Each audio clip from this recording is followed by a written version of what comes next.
Okay, we're going to be going through the IRB protocol system called IRBIS, and this is a new system, so we'll be going through how you would begin an application to obtain IRB approval for your study. Once you access the IRBIS website and log in using your UNCC ID and password, you would click on New Study. When you do this, it will open general information that will begin the protocol process. I don't want to start a whole new protocol now, so what I'm going to do is walk you through a draft that is fully complete so that I can show you the various components of the application.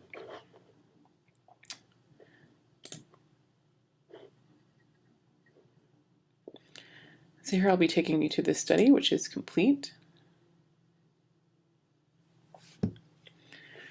Now, where we left off with the new study was actually this general information section here. So I'll click on this, and this is where we'll begin.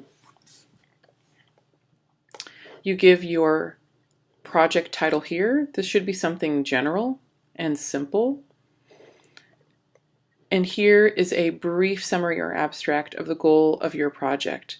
This is meant to be in layperson terms, and it's short, sort of 50 to 100 words. This will introduce your overall project idea to the IRB member who will be reviewing your protocol. You'll be prompted with a whole series of questions as part of your IRB protocol, and you'll go through and answer them. This is a new study, and it is not similar to any other studies. So this would be clicking no here. If this was similar to an alternate study or an existing approval, then you would click yes, and you can put the protocol number here.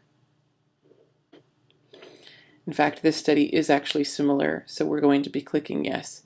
This is also where you can put any information about your protocol with respect to timeline or anything like that. In general, IRBIS will prompt you with questions, and you will go through and answer them to the best of your ability. Hopefully this video will help you resolve any confusion surrounding what you would put in each space. When you're done, you hit save and continue.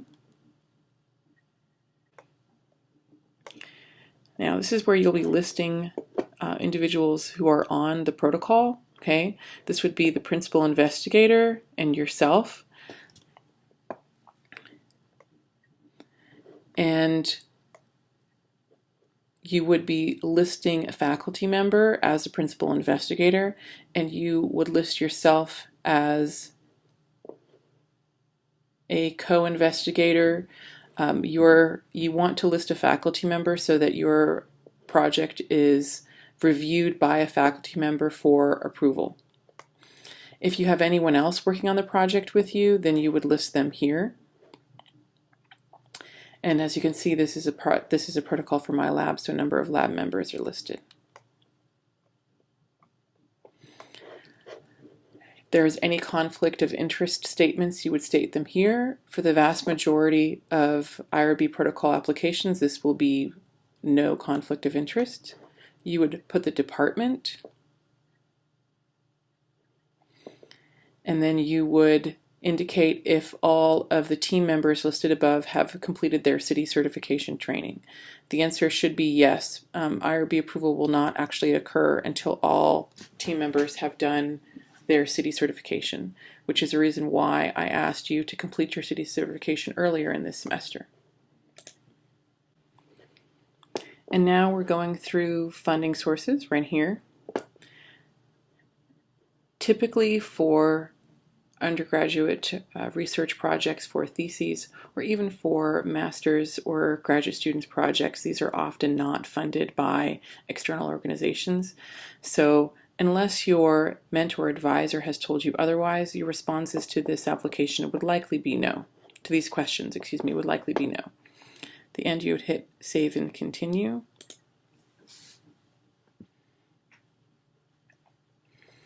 We're going to be going through some basic screening questions that will determine what type of research this is, and even if in fact it qualifies for the technical definition of research. For the vast majority of projects, the answer to whether this qualifies for a technical definition of research is yes. In reading this question, this should be reminding you of some of the material that you read as part of your city certification. The first question is whether this qualifies as research. And this should harken back to what you read as part of your city certification. So please read through this for pretty much everything for possible IRB protocols that students would be submitting. The answer to this question would be yes. The only reason that would not be yes is if this is maybe start of a class project that doesn't meet the criteria for research. Next, you would determine if there are human subjects involved and what will be occurring with those human subjects. So first, are there going to be human individuals acting as your participants? Yes. This question right here, too, this is for most of you, this will be a yes. But then the next questions delve into what type of information you're going to be gathering. And so please read through these because this may differ based upon your study. But if you're not collecting any biological information, private information about the living individual, collected other through direct interactions such as like blood samples, genetics, saliva, all that kind of stuff. For most of you, this is going to be a no response. Similarly, if there's any other institutions or anything involved, so just go through and answer these questions.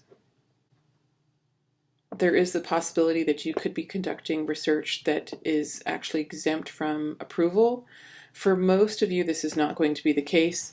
An example of a research study that would be exempt of approval would be if you were going to be doing a systematic observation of mothers and their children at the grocery store. So there are particular guidelines of what includes exempt research. But for the vast majority of projects, this response is no. And if you have at all any sort of question as to which one it would be, then your best response is to just select no, and the IRB would tell you if it is exempt or not. But in general, you're not going to have any research that is going to be conducted as part of for your thesis, master's, or dissertation projects that is going to be exempt.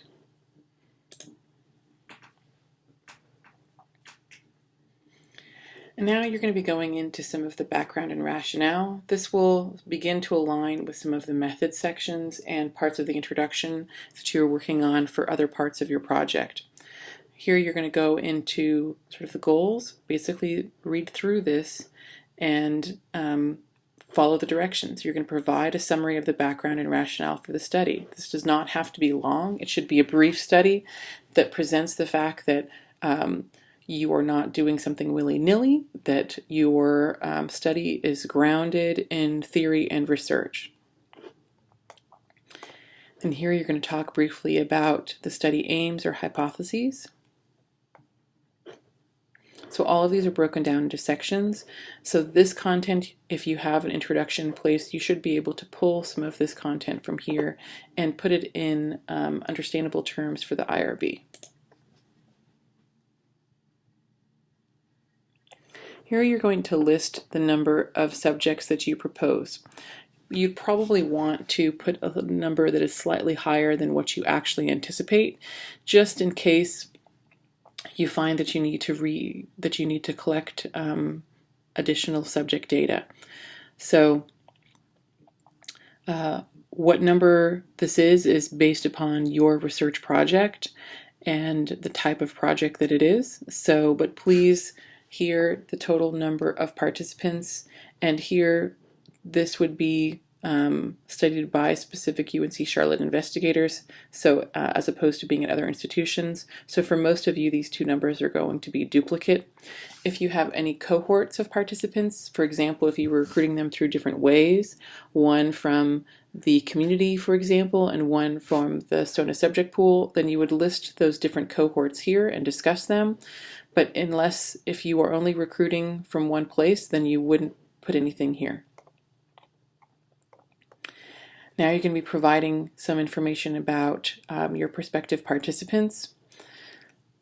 For the vast majority of you, this will be UNC Charlotte students. There may be other individuals that might apply in terms of patients, individuals who have specific diseases or disorders or particular conditions, employees.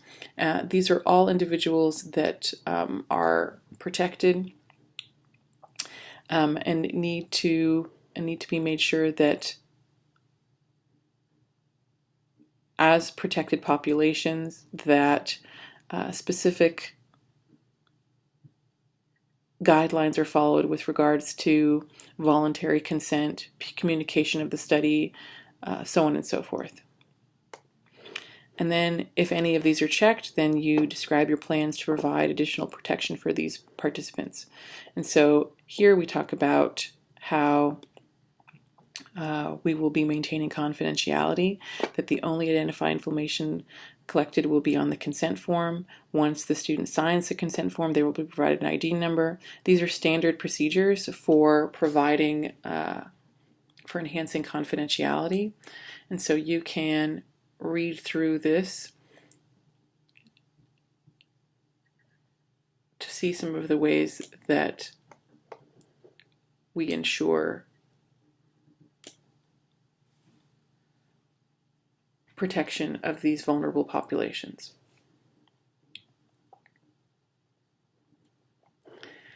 Next, we have the age range. The minimum age is going to be 18. Anything below 18 would be considered targeting children or minors. So you want to be careful. Those would require additional consideration, such as parental consent. And then if you have no maximum age limit, then you would indicate 99.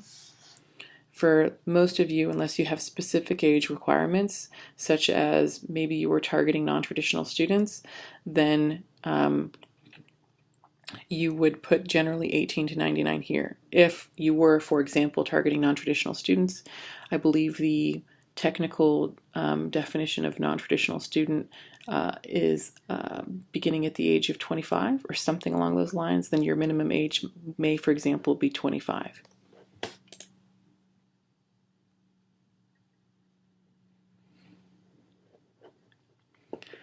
You go here and are talking about inclusion-exclusion criteria. So inclusion, what is required for participating or being eligible for the study, and what would make someone ineligible for the study. So we do not have very strict inclusion or exclusion criteria, but you may, so you'll want to describe those here. Here's some information on justifying any exclusion of race or gender. We don't have any in this study. We're not, for example, recruiting only females. So we're not doing any exclusion based on race, gender, or ethnicity. We are, however, doing a balanced recruitment of 50% of each gender. This is something that is motivated by the study. We are seeking to fill a gap in the literature with regards to males versus females, but typically studies will just recruit what is present in the population they are recruiting. So you can either say you can either say we will recruit according to, say, for example, the UNCC general population, or you would provide, such as here, a balanced recruitment of males versus females, or a balanced recruitment of ethnicity based upon the goals of the study.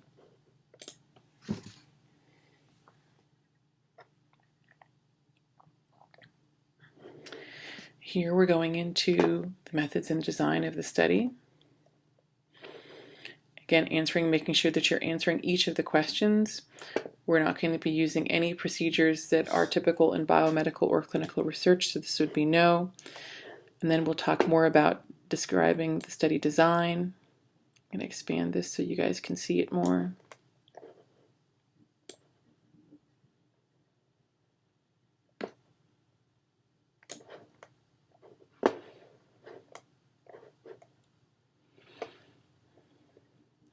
So this is basic study design. Participants, various measures that we're using. We'll have questionnaires and we have a task, and then we review the basic procedures. So you can pause the video here if you want to look at these examples more in depth. But you can see this will walk you very simply through the basic elements of the study. It presents all of the questionnaires that will be given. These are referred to by name, and they have a specific appendices that indicates where their IRB reviewer would be able to find that information. And then it also talks about a task the participants will be doing. It describes the basic components of that task, what participants will do, and what type of stimuli they'll see. And then it reviews the overall procedures. So this is a nice simple example of the type of a type of study design that participants could encounter. We don't have any follow-up procedures. This would be if there were an additional time point or if we were going to follow up with individuals that met specific criteria. This is again the expected duration. We state that here.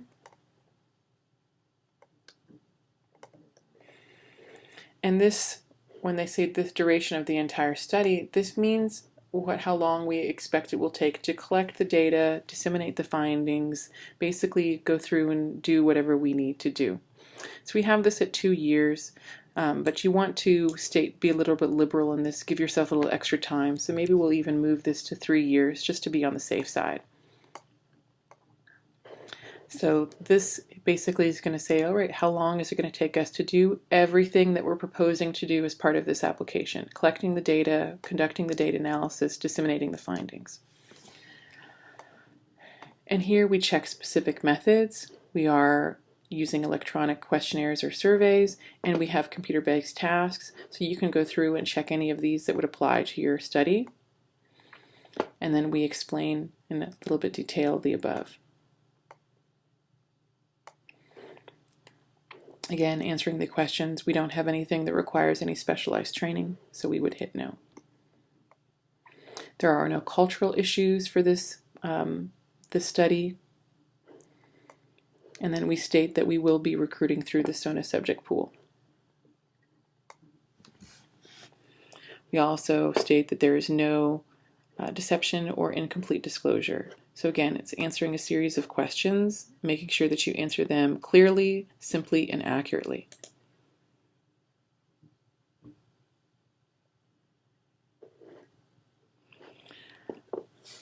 When you describe the overall benefit to society, you would talk in general about what type of knowledge is to be gained, and this should be specific. What type of knowledge will this study specifically address? So in the goals of this study, increase understanding of how emotion regulation is related to eating behaviors. So you don't need to go more in depth. You don't need to prove to the IRB how valuable the study is. Just talk very simply about what you think the value add of the study will be in the literature. Benefit to individual participants. When they're asking about direct benefits, there are other research studies that do provide direct benefits, such as diagnoses, weight loss programs, stuff like that. For the vast majority of you, there will be no direct benefits to the participant. Direct benefits to the participant, actually, the technical definition does not include payment. Incentives is a separate area of the application. So direct benefit, most of the studies that we have will not have any direct benefit from the participant. So we stay here, aside from receiving research credit or other monetary incentives or something like that, there will be no direct benefit from taking part in the study. We hope, though, that participation will increase understanding of how emotion regulation is related to eating behaviors.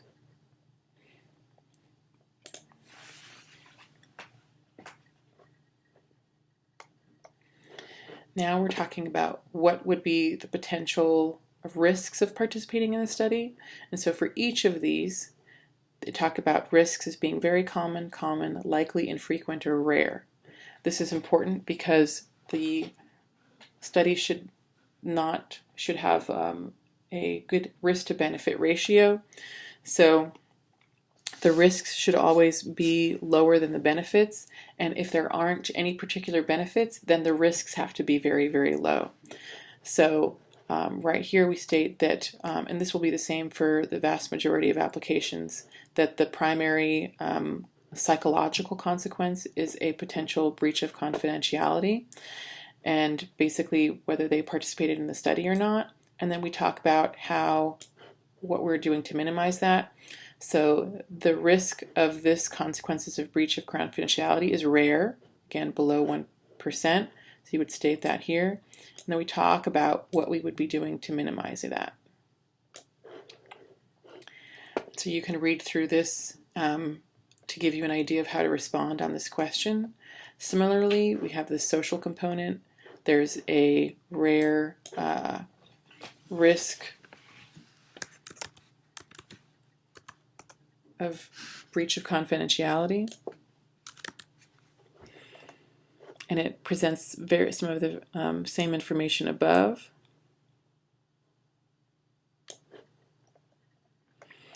There's no economic risk to this study at all, so then you would leave this blank, and there's no legal risk to this study. And there's also no physical risk to this study, so these things would be left blank. You only complete the sections that relate or correspond to your study.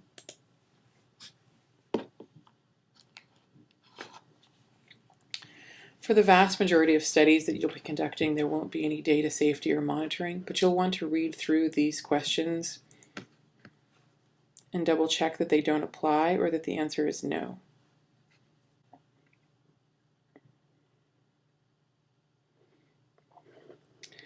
Now we have basic analytical methods. You don't need to go into detail here. You just talk basically about who will be conducting the data analysis and overall what types of data analysis procedures will be in place.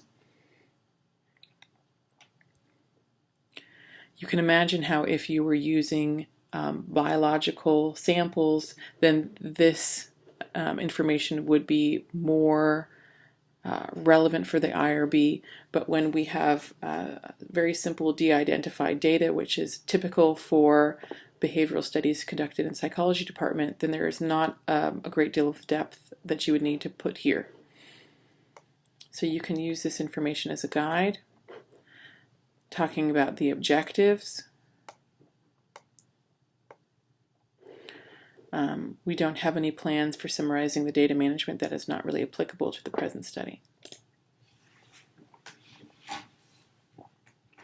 Again, as a reminder, if at any time, if you want to, you can rewind or pause to spend more time on a particular response box. This is what identifying information, if any, will be collected. So if you're not collecting anything, none of the above. Otherwise, you would go through and review this.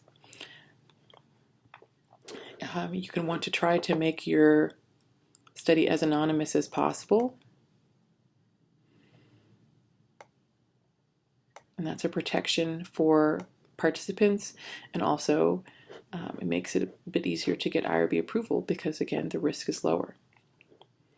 So we don't have any identifying information. And then again, this says importantly, this does not apply to information on consent forms. That will be addressed later. So of course individuals sign their name on the consent form, but if you don't ask for any identifying information anywhere else in the protocol, then this information would be left blank here. And you'll just want to review to make sure you're not recording any of this information. And of course, we're not collecting social security numbers.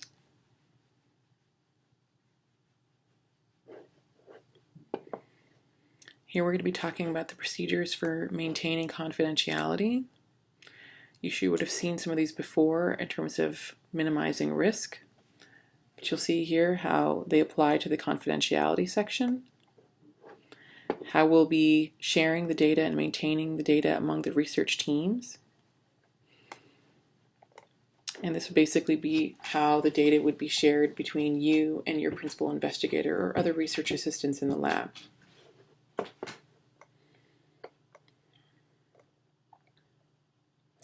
We're not collecting any sensitive information. And most of you will not. If the answer is yes, then you would describe some of this information here. For example, if you were conducting a study on suicidal ideation, then you would need to talk about how you're trying to maintain the confidentiality and protect against the breach of this sensitive information and what would be done. So, for example, if you were conducting a study on suicidal ideation and someone showed that they were high in suicidal ideation, then what are you going to be doing with that sensitive information? It might be appropriate as an investigator for you to recommend counseling services if someone is high in suicidal ideation. So you would need to talk about that in your IRB protocol. And that's just an example. But if you're not collecting any sensitive information, then these would be selected as no and not applicable.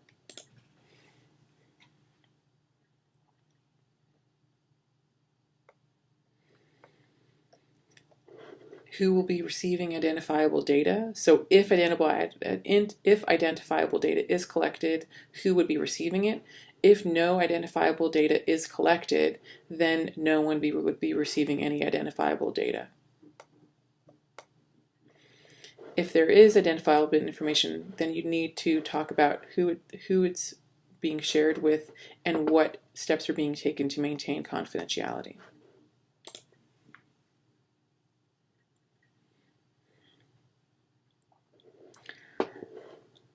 And talking about getting rid of identifiable information after the study is in place. So if you do collect biological samples, for example, saliva or blood, how is this going to be disposed of? Similarly, what would be done with the consent forms with people sign their names? So you have to state here how long things will be stored for and what will occur with them afterwards.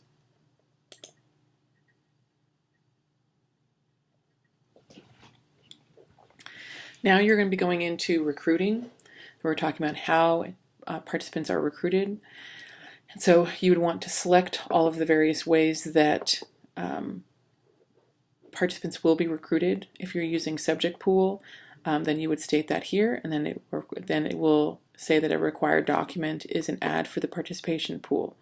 If you were to select letters or flyers, social media, email listservs, then you would need to provide a document specifying what information is going to comprise the flyer, what is going to be in the letter, what are you going to post on social media, a copy of the email that you intend to send out to participants. So you'll need to provide documentation of how you are going to recruit subjects.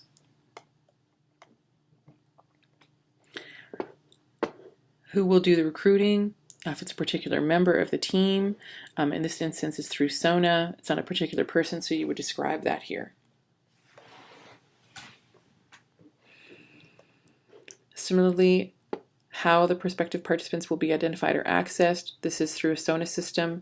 If you were identifying a particular group of people, for example, individuals who receive disability services, then you would need to indicate that you would be recruiting through disability services. If you're recruiting veterans, you'd be indicating that they're going to be recruiting through Veteran Affairs. If you have a understanding with a community organization that represents a particular group, this could be a group. I believe one individual is trying to conduct research on muscular dystrophy. Then you're going to have the organization, the Muscular Dystrophy Organization for Charlotte. If you have an understanding with them of distributing the survey through their association members, then you will need a letter stating that you have approval to distribute the survey, and you will describe how those individuals will be recruited here. If you are recruiting through disability services, you will need to provide a letter of support from disability services. Similarly, you would need a letter of support from Veteran Affairs. So if you are targeting special populations, you want to think about how you're going to access them. And again, how and where participants are going to be recruited. We're using the same information here for each of these questions because we're recruiting through SONA, but depending upon your recruitment, then the responses to these questions will differ. So just please make sure that you read each of the questions fully and do your best at responding to them.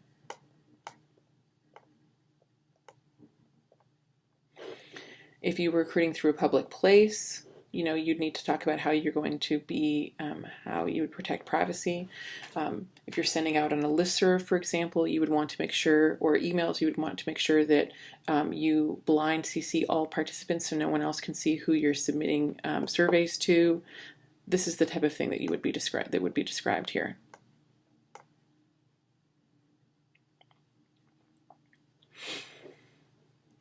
And you can see if there were any particular groups that you would need to show that you have access to, then you would delve into that information here. If you're not doing any special recruitment, then you would just basically describe some of that here.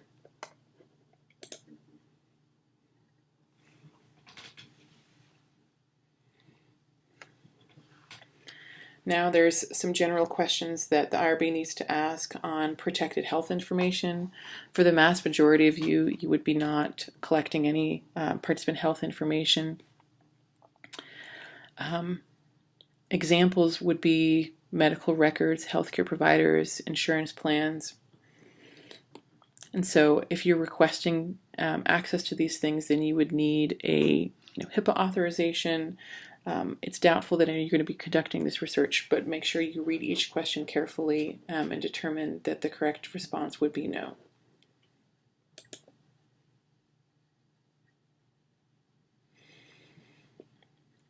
Now you would have the number of contacts per participant. This would basically be, all right, how many times are you going to contact each participant, okay? So if this was a two-part study, this would be a 2 here. If it's a one-part study, then you would just put 1. You're going to contact each participant 1 time, and then you would talk about the duration of that individual contact. So if it were 2 times, for example, then you would talk about, okay, it's 1 hour each time, and this total duration would be 2. So just think about how many times you're going to contact the participant, how much time each contact, and then determine the total duration. Whether it's in a healthcare or non-healthcare setting, for most of you it will be a non-healthcare setting. Many of you, it's an online study, so then it'll definitely be a non-healthcare setting. You're not going to the hospital. Even if you're recruiting special participants, you're not doing it in a hospital setting. And then, again, steps to be taken to ensure privacy. You'll see a lot of information on the IRB application about steps taken to ensure the privacy and protection of participants. One of the things that the IRB members are going to look for is the fact that you've responded similarly to each of these types of questions. And this makes sure that you are being consistently mindful of how to protect participants and how to protect their privacy, and that you are consistent in your response so that nothing is varying. And if there is variable information, then the IRB will ask you to clarify. So you want to be clear upfront to not cause any delays in your application.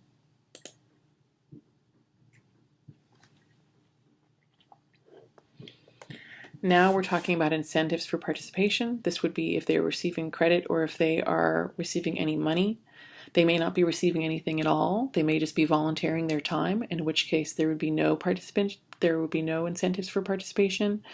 Whatever the incentives are, no or yes, you'll describe them here.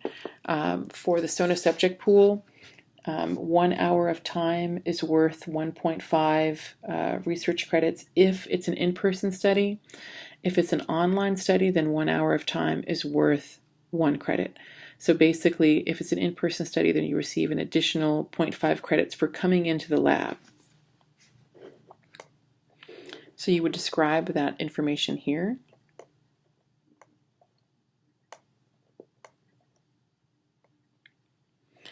Talking about if there's the potential for coercion.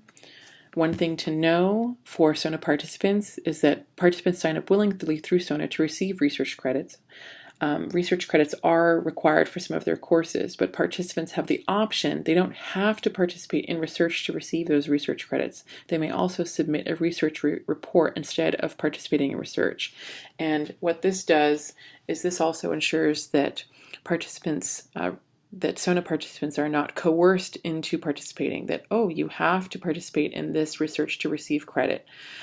What you're doing for the course is participating in some sort of research experience, whether it's going to be a research report that tells you more, or it's going to be participation in research. So you want to be clear about the fact that your participants do have other options to satisfy their course requirements, so that there is not, this decreases the possibility of coercion. And we don't have any participants that are children. And again, not collecting any identifiable information, so not collecting Social Security numbers. And all these questions here are standard questions. So even if you don't think that they're why are they asking me, this is not at all applicable to my study, these are potential questions that are, of course, applicable to other studies. There are research studies that where the individual would provide their Social Security information. And so if that's the case, then answering yes to this response would open up a whole bunch of other dialog boxes to ensure that the principal investigator is protecting those participants in those particular circumstances.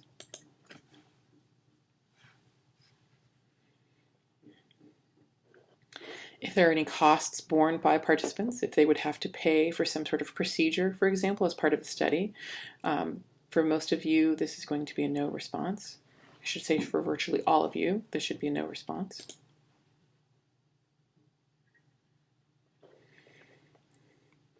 And you'll be able to see as we've moved through these sections that this has moved down the various components of the application. So while it takes a little bit of time to go through and enter all of this stuff in, and it may seem a little bit overwhelming at first, it's really just walking through the core parts of the application, making sure that you understand everything, that you're communicating all of the correct information, and that you're providing everything so that the IRB can adequately judge the appropriateness and risk level of your study to grant it approval. This is asking if you're going to be tapping into any existing data sources. This is also likely going to be no.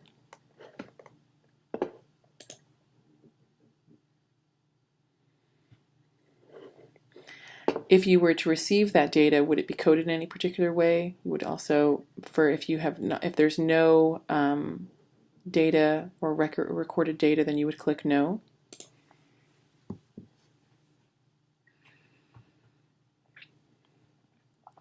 Now we delve into the consent process. Okay, the standard consent process for all participants is to sign a document containing all elements of the informed consent as specified in the federal regulations. Some or all elements of the consent, including signatures, may be altered or waived under certain circumstances.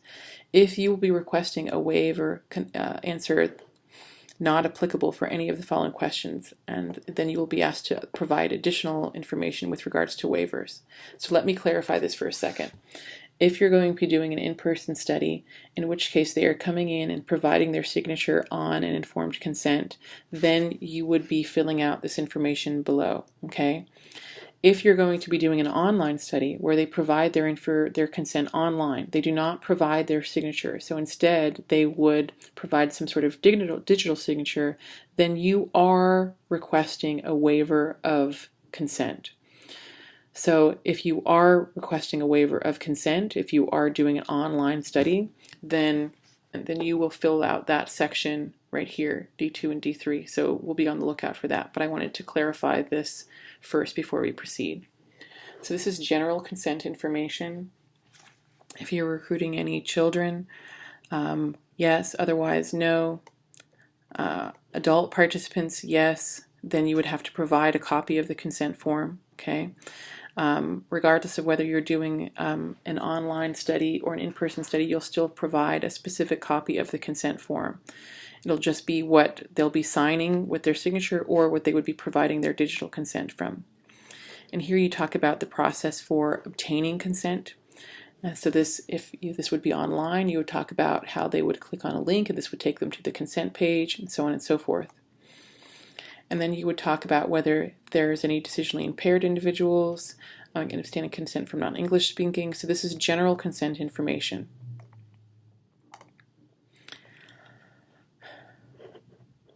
Building on any of the questions before about coercion, you would talk about that here. And participants need to be provided with copies of all consent and sent documents for their own records. If they're doing an online study, you could provide a copy of their consent once they complete the study. If they're doing an in-person study, you can give them a copy of the signed consent form. You can also tell participants if they're doing an online study and they'd like a copy of the consent form that they can take a screenshot of the consent page. So there are a number of things that you can do. You just need to document them and say what you're providing for participants here.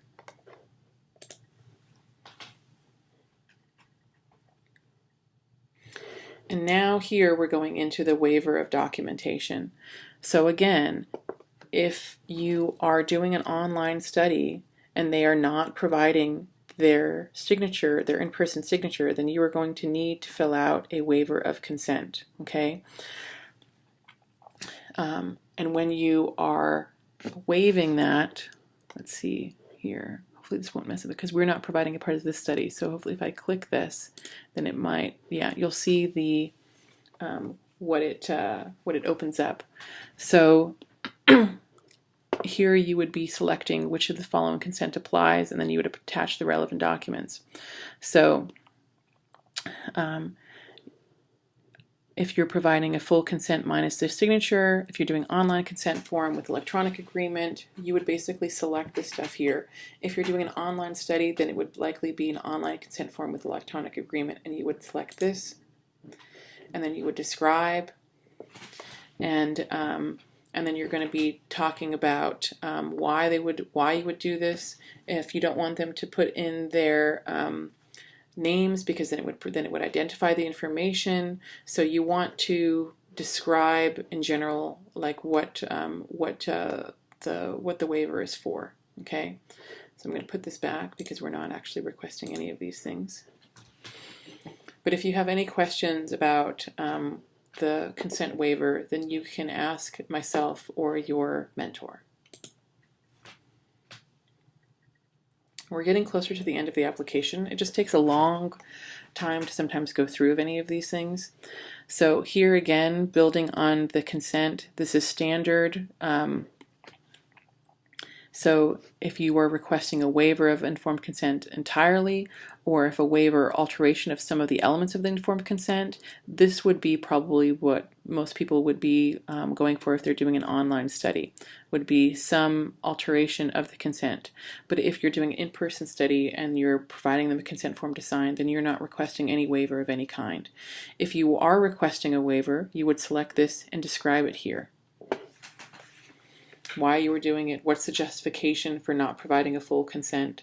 If it's an online study, you talk about how the consent form would identify the participants, and then that would increase the risk for participating in the study, stuff like that.